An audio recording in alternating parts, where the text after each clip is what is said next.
And I remember looking at it and going, oh shit, what happened?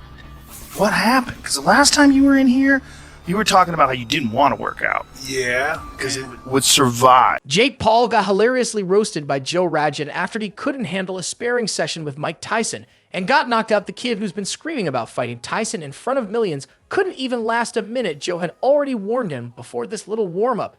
And now he's having a blast roasting Jake's peas brain for not listening honestly. It's probably for the best that Jake canceled the actual match. There's no way he could handle the tidal wave of Rotten Tomatoes and trash talk from all over the world. Jake might have thought canceling the fight would get him some spotlight, but oh boy, did he face way harsher consequences instead.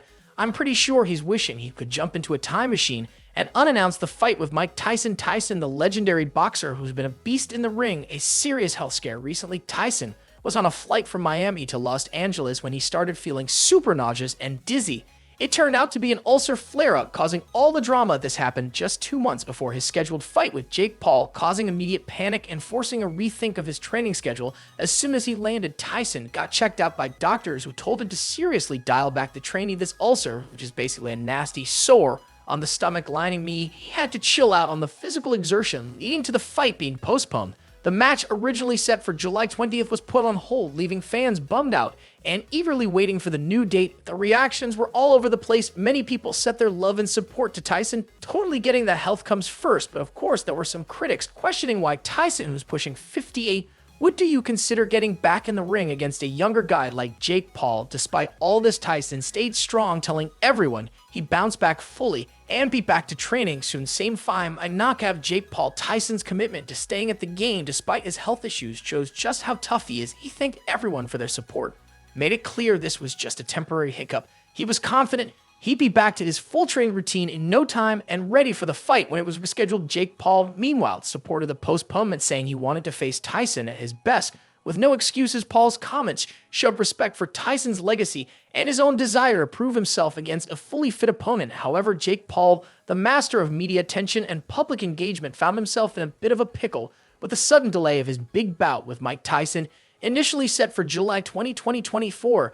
This wasn't just another event for Paul. It was the culmination of months of hardcore training and relentless promotion. When the postponement news hit, Jake was both bummed and understanding. Publicly, Jake played a good sport and expressed his willingness to wait for a fully recovered Tyson. Obviously, devastating news. I'm heartbroken, speechless, gutted. We've been working so hard over here, everyone in this camp, and I just feel bad for everyone involved in this event, the whole undercard. This opportunity has been ripped from all of us, but I do value Mike's health first and foremost. Love that guy, I have so much respect for him, and I want Mike to be healthy. And he says he still is going to knock me out, and I bought myself some time. So Mike is still talking shit over there. But Mike, if you want to do this, like you said, behind closed doors, behind the scenes, you said you want to do this in Q4. You just need a little bit of time. So I'm ready whenever you are. This is too big of an opportunity. I think this fight's going to change the world, and I turn all my L's into W's. That's a motto I live by. The universe makes no mistakes, so let's see what's in store. But sorry this didn't work out. To everyone, the fans, love you guys. But let's be real, the delay was a significant blow to Jake Paul. This guy lives for the buzz of constant media coverage, and suddenly his hype train hit a snack. Refusing to be sidelined, Jake got creative to keep his name in the headlines. He suggested a sparring session with Tyson, proving he was flexible and still game for action. He even said, Mike, if you want to do this behind closed doors, like you said, I'm ready. If you are, I think this is going to be a huge opportunity. Classic Jake, always finding a way to stay relevant. This move, pure genius, highlighting Jake's knack for strategic maneuvering by pushing for a sparring session. He kept the buzz alive, ensuring fans of media stayed hooked on his rivalry with Tyson. Paul's relentless drive to keep the spotlight on him showed he knew exactly how fickle public attention could be, and the constant pressure to stay in the limelight. On June 26th, 2024, a private sparring session between Mike Tyson and Jake Paul turned into an unexpected spectacle. This wasn't just any prep exercise, it was a clash of generations in a secret location of only a handful of trusted trainers and insiders. Watching the atmosphere was electric, with everyone eager to see how these two would measure up against each other. As soon as the session kicked off, it was clear that Tyson hadn't lost a step.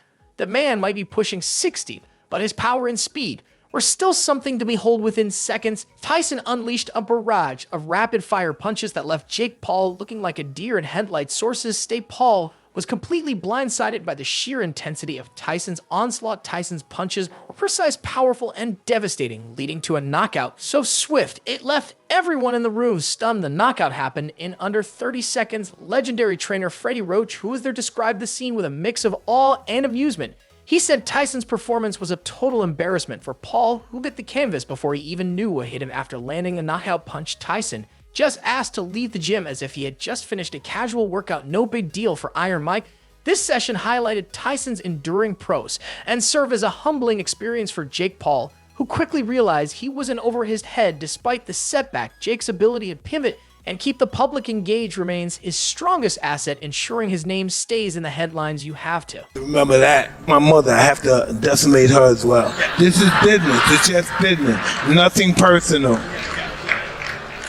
So when you brought your feelings into the ring, did that interfere with your ability to win? Absolutely, yeah. Because once your feelings are in the ring, you think about, wow, I don't want to get hit, I'm this and that, and you're apprehensive. And then there's Joe Rin, the guy who saw the train wreck coming from miles away. He's not just a podcaster and UFC commentator. He's like the Gandalf of combat sports. Joe's been around the block holding black belts in Brazilian Jiu-Jitsu and Taekwondo, and his insights are gospel in the fighting community. So when he started waving red flags about Jake Paul stepping into the ring with Mike Tyson, you'd think Jake would listen. Spoiler, Joe's been vocal about his concerns and wasn't exactly whispering sweet nothings. He has a knack for breaking down fighters and fights with surgical precision, and he saw trouble brewing for Jake. He flat out said, Even if Tyson's 57, just the fact that he's willing to actually take a chance at Mike Tyson not being able to do what he used to do, because that's what he's doing.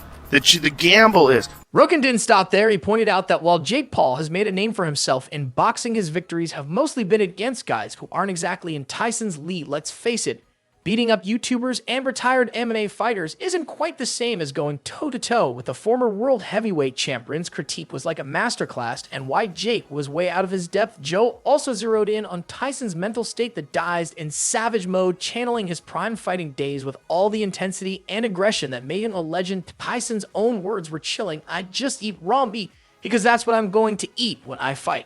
I'm going to eat him.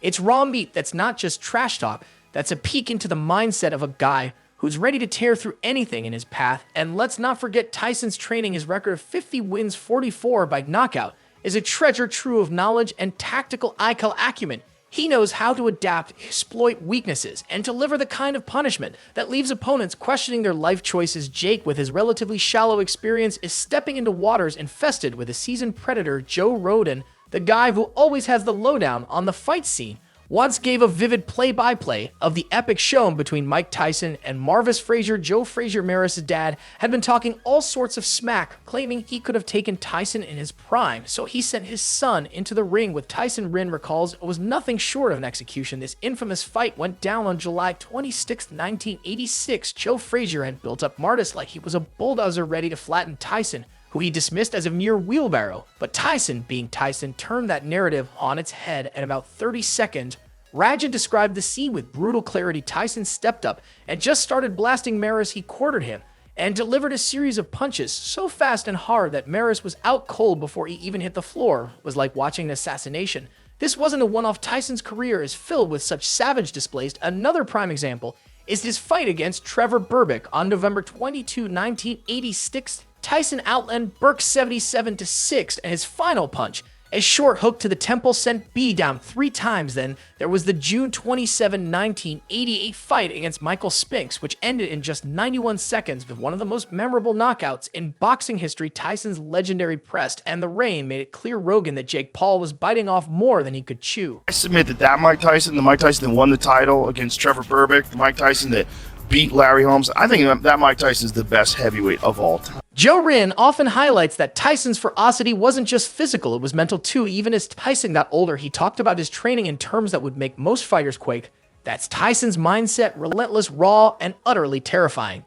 If I was Jake Paul right now, I would be shitting my pants. Tyson's list of demolished opponents is long. Larry Holmes, who faced Tyson on January 22, 1988, tried to withstand the onslaught, but was knocked out in the 4th round. Frank Bruno, in their first fight on February 25, 1989, managed to stun Tyson briefly, but ultimately couldn't handle his power, leading to a 5th round stoppage. These historical beatdowns are why Rin's warnings to Jake Paul are so intense. Tyson's not just a fighter, he's a force of nature with a legacy of pain and power. Rogan knows that Tyson's training, even now, is no joke. His mentality and power, despite his age, make him a threat that should be taken seriously. R said it best. I never saw anybody who looked like Mike Tyson in his prime. I think you can't maintain the kind of focus that was required to be this guy. Moreover, Joe Radjan, always the straight shooter, wrapped up the whole debate on Tyson with a killer line. And honestly, when Joe Rin talks, especially about combat sports people, listen, Rin's respect for Tyson also colors his views on modern fighters like Jake Paul. Rin straightforwardly discussed the mismatch between Paul's inexperience and Tyson's legendary status. He's vocal about how Tyson's prime focus and ferocity would flatten anyone, especially someone like Paul. Way you get to face a fighter of Tyson's caliber. Radjan's insights aren't just nostalgic ramblings, they are a stark reminder of what true greatness looks like. Tyson's legacy is a high bar that many aspire to view. If A reaches fights weren't just bouts, they were masterclasses in controlled aggression and unmatched skill. This is why Rin's words carry so much weight. He's seen the best and knows what it takes to be the best in a world where fighters come and go. Tyson's name still rings out, thanks in no small part to commentators like Radjan, who keep the flame alive. If you're nodding along with Job and loving what he's sharing, hit that like button and subscribe to the channel. We're all in this together.